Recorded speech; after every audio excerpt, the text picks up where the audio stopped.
Hi everyone, मैं प्रिया और अपने चैनल टेक विद प्रिया में आप सभी का हार्दिक हार्दिक स्वागत करती हूं। तो सभी को जय माता दी। चलिए, क्योंकि आज हम बताने वाले हैं आपको त्रिपुर सुंदरी के बारे में, है ना। तो जय माता दी। वैसे तो त्रिपुर सुंदरी का जो मंदिर है वो जगह जगह है, बट जो बहुत ही फेमस है वो राजस्थान में बांसवाड़ा में, जो 14 किलोमीटर दूर है, तलवाड़ा ग्राम में, है ना।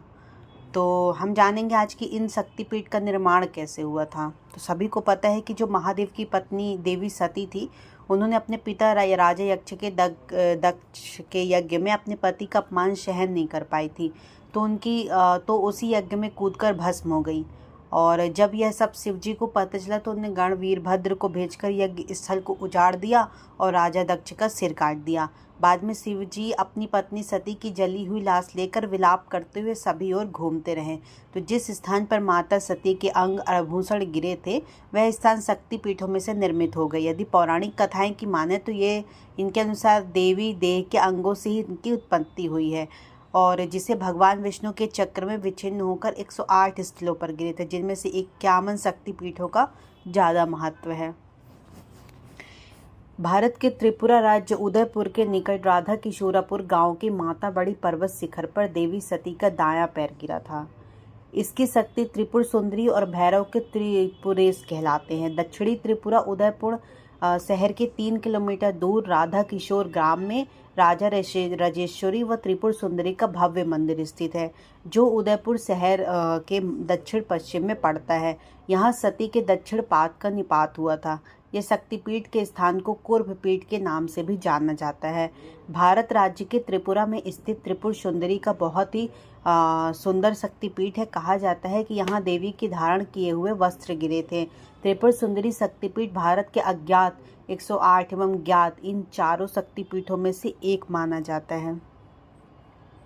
कहते हैं कि देवी ललिता को त्रिपुर सुंदरी के नाम से भी जानते हैं। षोडशी महेश्वरी शक्ति की विग्रह वाली शक्ति हैं। इनकी 4 भुजा और 3 नेत्र दिखाए गए हैं। इसमें 16 कलाएं पूर्ण हैं, इसलिए इन्हें षोडशी भी कहा जाता है। ये भी कहते हैं कि देवी ललिता आदि शक्ति का वर्णन देवी पुराण में भी किया गया है।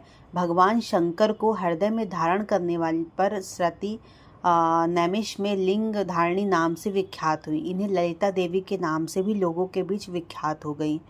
जब भगवान द्वारा छोड़े गए चक्र से पाताल लोक समाप्त होने लगा, तो इस स्थिति में विचलित होकर ऋषि मुनि भी घबरा गए थे और संपूर्ण पृथ्वी धीरे धीरे जलमग्न होने लगी। तभी ऋषि माता ललिता देवी की उपासना करने लगे थे।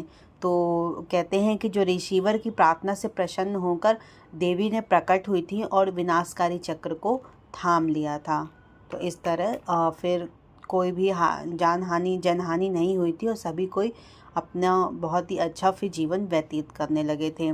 तो इस तरह मैंने आपको बताया कि त्रिपुर सुंदरी जो शक्तिपीठ है उनका वर्णन। एक्चुअली उनके यहाँ पे जो माता सती के वस्त्र गिरे थे, तो जहाँ पे मतलब मेन अंग गिरे वहाँ पे शक्तिपीठों का बहुत विशेष महत्व दिया गया है।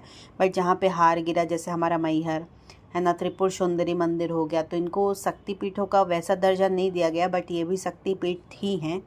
ओके, तो चलिए, सभी को जय माता दी। और अगर ये वीडियो आपको अच्छी लगी हो तो आप ज़्यादा से ज़्यादा लोगों तक शेयर करें, चैनल को सब्सक्राइब करें और मेरे मतलब उसमें एक बेल आइकन आता है, उसको प्रेस कर ले, जिससे नए नए नोटिफिकेशन आपको मिलते रहेंगे। और ऐसे ही नए नए बहुत ही पुरानी प्राचीन कथा, इतिहास और आपको पौराणिक कथा, भक्ति गीत, भक्तियों से रिलेटेड या फिर सारे देवी देवताओं से रिलेटेड आपको पौराणिक कथा मिलती रहेगी। और आप भी जानिए, अगर आप सनातन धर्म से हैं तो आपको ये जानने का पूरा हक है और आपको पता रहनी चाहिए सारी चीज़ें। ओके, चलिए, जय माता दी।